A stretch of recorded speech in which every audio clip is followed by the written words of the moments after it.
하나님의 의에 대한 말씀을 전하고자 합니다. 의하면 여러분은 어떤 이미지가 떠올리십니까? 의하면 우리는 보통 정의를 떠올립니다. 사전을 보면 의라고 하는 것은 진리에 맞는 올바른 도리라고 되어 있습니다. 불의하고 불공평한 상황에 맞서 싸우는 것, 사람들이 다들 옳게 여기는 일을 하는 것, 마치 로빈 후드나 홍길동 같이 악과 맞서 싸우는 것, 정의하면 우리는 바로 이런 것을 떠올리게 됩니다. 하지만 성경에서 말하는 의는 그런 의미랑은 좀 다릅니다. 성경에서 말하는 의는 하나님의 의를 말합니다.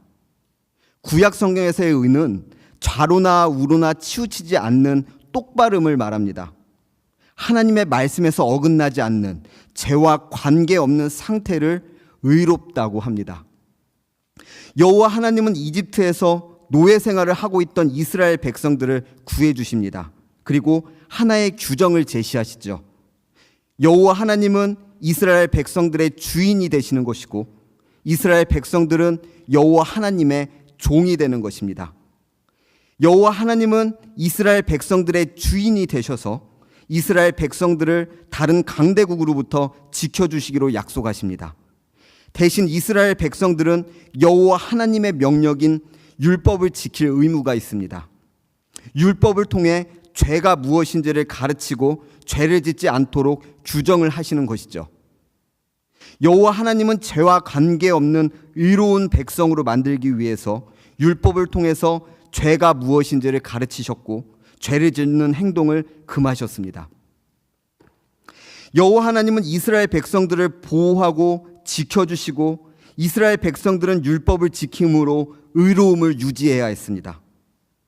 하나님은 자신의 한 말을 어기지 않으시는 분이기 때문에, 다르게 표현하면 죄를 짓지 않는 분이기 때문에, 또 다르게 표현하면 그렇기 때문에 의로운 분이기 때문에 자신의 한 말씀대로 이스라엘 백성들을 성실히 지켜주실 것입니다.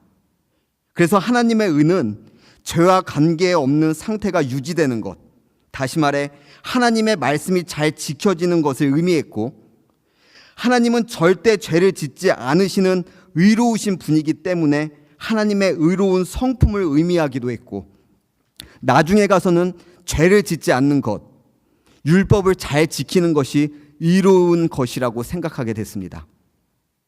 하나님은 이스라엘 백성들이 이 의로운 상태를 계속해서 유지하길 바라셨습니다. 하지만 이스라엘 백성들은 이후에 계속해서 율법을 제대로 지켜내지 못합니다. 그리고 하나님 앞에서 계속 죄를 범하게 되죠.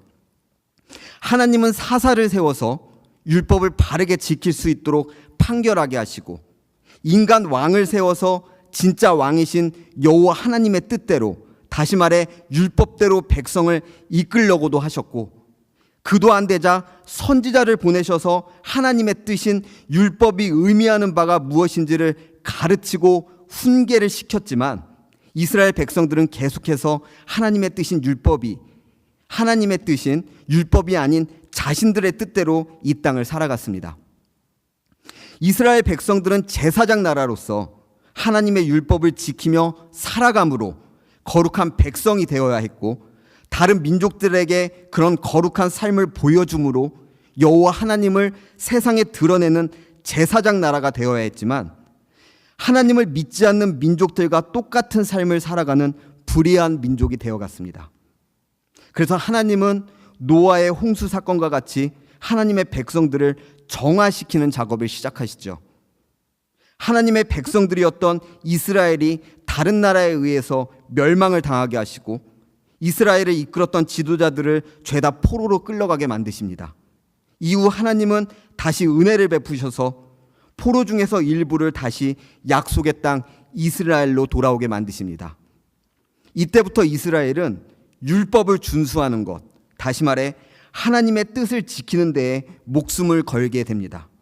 하나님과 맺은 언약을 잘 지키면 의로우신 하나님께서 자신들을 지키시고 구원해 주실 것이라고 믿었습니다. 하지만 그 의미가 점점 변질이 되기 시작하죠. 율법을 실제로 지키려고 했던 태도는 좋았으나 그 율법이 주어진 진짜 의미를 고민하기보다는 그 율법 자체를 행위로 지키기 위해서 여러 가지 기준들을 만들어내기 시작했습니다. 그래서 이런 상황에서는 이렇게 해야 하고, 어디까지 하면 율법을 지킨 것이고 어디까지 하지 않으면 율법을 지키지 않은 것이라고 인간들이 규정을 하기 시작했습니다. 심지어는 율법에도 없는 규정까지 만들어 지키는 지경에 이르게 됩니다. 그 결과 예수님이 태어나셨던 시대의 이스라엘은 율법을 주신 의도보다는 그 율법을 지키는 행위 자체에만 집중하는 상황이 되어버렸습니다. 더군다나 바벨론, 페르시아, 그리스, 로마 제국에 의해 계속 지배를 당하며 고통을 당하자 이런 상황에서 벗어나고자 하는 이방 민족으로부터 해방되고자 하는 분위기가 팽배해지기까지 했습니다. 그래서 이스라엘 백성들은 여호와 하나님이 보내주신다는 구원자, 메시아를 기대하기 시작하죠. 그런데 여호와 하나님께 그런 보호를 받으려면 어떻게 해야 합니까? 의로우신 여호와 하나님께 구원을 받기 위해서는 하나님과 약속한 언약을 지켜야 했습니다. 율법을 지켜야 했다는 말입니다. 그래야 의로우신 성품을 갖고 계신 여호와 하나님께서 그 성품대로 자신들을 구원해 주실 것이라고 생각했기 때문입니다. 그래서 이 시대에는 율법 준수를 가장 중요하게 여겼습니다. 자연스럽게 백성들은 이런 율법을 해석하고 가르치는 서기관들과 율법 교사들을 존귀하게 여겼고, 그런 율법을 준수하는 데 목숨을 걸었던 바리새인들을 존경했습니다. 이들에게 율법 준수는 곧 하나님의 구원과 직결되는 문제였기 때문입니다. 이런 분위기에서 여호와 하나님께서 보내주신다는 메시아, 정확히 메시아인지는 모르겠지만 적어도 과거에 자신이 메시아라고 말로만 우겼던 사람들과는 다르게 기적을 행하고 병을 고치고 귀신도 쫓아내는 정말 메시아처럼 보이는 사람이 등장을 한 것입니다. 그리고 그 메시아처럼 보이는 예수라는 자가 산 위에 올라가서 설교를 하는데, 여태까지 자신들이 존귀하게 여겼던 율법 교사와 서기관들이 가르치던 내용과 다른 설명을 하고 있는 것입니다. 영적으로 가난한 자, 경건하게 슬퍼하는 자, 어려운 상황에도 여호와 하나님을 바라보며 복종하는 자의 얘기를 하시더니 이제는 하나님의 의에 대해서 줄이고 목마른 자의 이야기를 하시는 것입니다. 당시 상산수훈을 듣고 있던 제자들과 무리들은 예수님께서 말씀하신 하나님의 의를 간절히 바란다는 것이 어떤 것인지 정확히 알지 못했을 것입니다. 이들에게 하나님의 의라는 개념은 하나님께서 의로우신 성품을 갖고 계시기 때문에 율법을 잘 지킬 때 여호와 하나님께서 이스라엘 백성들을 보호해 주실 것이라는 개념이었기 때문입니다. 그래서 이들은 의로운 사람, 하나님의 백성, 구원을 받는 사람은 율법을 잘 지키는 사람을 말하는 것이라고 생각하고 있었습니다. 그런데 하나님의 의에 줄이고 목마르다니, 왜 하나님의 의를 간절히 바라고 갈급해야 하지? 하나님의 율법을 열심히 지키면 되는 거 아닌가? 이것이 이 당시 대부분의 사람들이 생각했던 것이죠. 하지만 구약 성경은 이렇게 율법을 지키는 행위를 통한 구원을 말하지 않습니다. 하박국 선지자는 하박국 1장에서 이스라엘 백성들이 억압을 당하고 있고 이스라엘 곳곳에서 폐역과 겁탈과 강포와 분쟁이 가득한데 그냥 지켜보고만 있으실 거냐고 하나님께 하소연을 하고 부르짖는 상황이 나옵니다. 그러다 여호와 하나님께서 무시무시한 말씀을 하시죠. 갈대아 지역에 있는 민족을 내가 일으켜서 이스라엘 민족들을 다 심판해 버릴 거라고 말씀하십니다. 하박국 선지자는 깜짝 놀라며 악과 폐역을 용서하지 않으시는 그 여호와 하나님께서 어찌하여 저 갈대아 민족 같은 악인들을 사용하셔서 그들보다 훨씬 의로운 우리 이스라엘 민족들을 심판하실 수 있습니까? 라고 하나님께 되묻게 되죠. 그러자 여호와 하나님은 하박국에게 2장에서 그 갈대아 민족 또한 나중에 심판을 받게 될 것이라고 하시면서 이렇게 말씀을 하십니다. 의인은 그의 믿음으로 말미암아 살리라. 이스라엘 민족이라고 다 의로운 사람들이 아니라 율법을 지키는 사람이 의로운 사람이 아니라 믿음으로 사는 사람이라야 의로운 사람이라고 말씀하시는 것이죠. 다시 말하면 이스라엘 민족이라고 해서 다 구원을 받고 율법을 지킴으로 하나님의 백성이 되는 것이 아니라 믿음으로 사는 사람이라야 의인, 다시 말해 하나님의 백성으로서 구원을 받게 될 것이라는 말입니다. 갈라디아서 3장 11절에서 사도 바울이 이 말씀을 그렇게 해석합니다. 또 하나님께서 앞에서 아무도 율법으로 말미암아 의롭게 되지 못할 것이 분명하니 이는 의인은 믿음으로 살리라 하였습니다. 이게 무슨 뜻입니까? 아무도 율법을 지킴으로 의인이 되지 못하는 것이 분명합니다. 왜냐하면 하박국 2장을 보면 하나님께서 의인은 믿음으로 사는 자를 말한다고 하시지 않습니까? 라고 말하는 것입니다. 이 믿음으로 말미암아 의롭게 된다는 것이 어떤 것을 말하는 걸까요? 창세기 15장을 보면 아브람이 여호와 하나님께 이런 하소연을 합니다. 자신에게는 상속할 아들이 없어서 자신의 하인인 엘리에셀이 재산을 다 상속받을 것 같다고 푸념을 합니다. 그러다 여호와 하나님은 하늘에 있는 셀 수 없이 많은 별들을 보여주시며 내 자손들이 이와 같이 많을 것이라고 약속을 하시죠. 그리고 이런 말씀이 나옵니다. 아브람이 여호와를 믿으니 여호와께서 이를 그의 의로 여기시고, 아브람이 여호와 하나님의 약속의 말씀을 믿었는데 그 믿는 행위를 의롭다고 여겨주셨다는 말입니다. 왜냐하면 하나님의 말씀은 반드시 이루어질 것이기 때문에, 반드시 죄와 관계없는 상태가 유지될 것이기 때문에, 그런 죄와 관계없는 하나님의 말씀을 믿는 행위 또한 죄와 관계없는 상태일 것이기 때문에 하나님의 말씀을 믿는 행위를 의롭다고 여겨주시는 것입니다.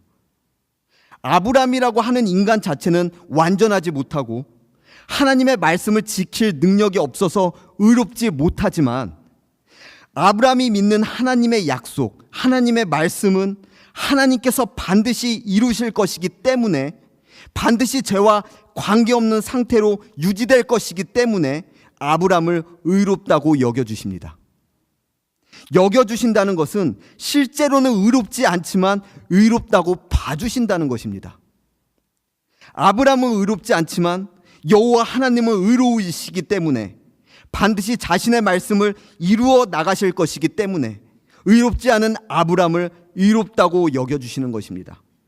왜냐하면 이 일을 진행해 나가는 것이 아브람이 아니라 하나님이시기 때문이죠. 예를 들어 보겠습니다. 걷지 못하는 아이의 양손을 잡고 아이의 양발을 제 발 위에 올려둔 뒤에 제가 걸어가면 그 아이도 마치 걷는 것처럼 보일 것입니다. 그리고 나는 이 아이에게 잘 걷네 라고 말할 수 있습니다. 하지만 실제로 이 아이는 걸을 수 있습니까? 걸을 수 없지요. 그런데 제가 왜 잘 걷네라고 말해줄 수 있나요? 제가 이 아이를 잡고 걸어갈 것이기 때문입니다. 실제로 그 아이가 걷는 것은 아니지만 그 아이가 걷는 것처럼 보이도록 제가 걸을 것이기 때문에, 반드시 그 아이가 걷는 것처럼 보이도록 제가 그 아이를 잡고 걸을 것이기 때문에 저는 이 아이 보고 잘 걷네라고 말할 수 있는 것입니다. 제가 그렇게 할 것이기 때문입니다. 우리는 의를 행할 수 있는 능력이 없습니다. 우리 인간들은 의롭지 않습니다. 하지만 의를 행할 수 있는 능력이 있는 하나님께서 반드시 그 의를 행하실 것이기 때문에 하나님께서 우리가 행해야 하는 모든 의를 직접 행하시면서 마치 우리가 의로운 것처럼 여겨주신다는 것입니다. 우리를 의롭다고 불러주시겠다는 것이죠. 이것을 바로 칭의, 의롭다고 칭해 주신다고 해서 칭의라고 부릅니다. 아브람은 하나님께서 하신 말씀을 믿었습니다. 하나님께서 자신이 뱉은 말을 반드시 이루실 것이기 때문에 좌로나 우로나 치우치지 않고 똑바로 죄를 짓지 않고 이 일이 진행되도록 이끄실 것이기 때문에, 이것이 의로운 것이기 때문에 반드시 이롭게 될 말씀을 믿는 아브람을 이롭게 여겨주십니다. 이 개념은 신약 성경에도 여전히 이어지죠.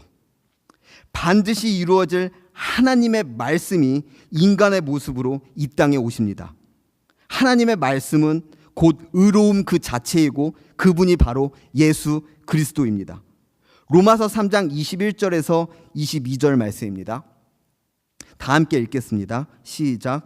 이제는 율법 외에 하나님의 한 의가 나타났으니 율법과 선지자들에게 증거를 받은 것이라.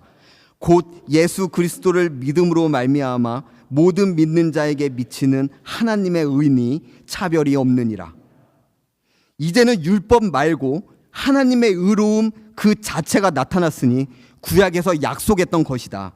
그 약속은 곧 예수 그리스도인데 그 약속을 믿음으로 다시 말해 예수 그리스도를 믿음으로 모든 믿는 자에게 하나님께서 차별 없이 의롭다고 여겨 주실 것이다. 다시 말해 모든 믿는 자에게 하나님께서 차별 없이 하나님의 백성으로 삼아 주실 것이다. 이와 비슷한 내용의 말씀은 빌립보서 3장 8절 후반절에서 9절에도 동일하게 나옵니다.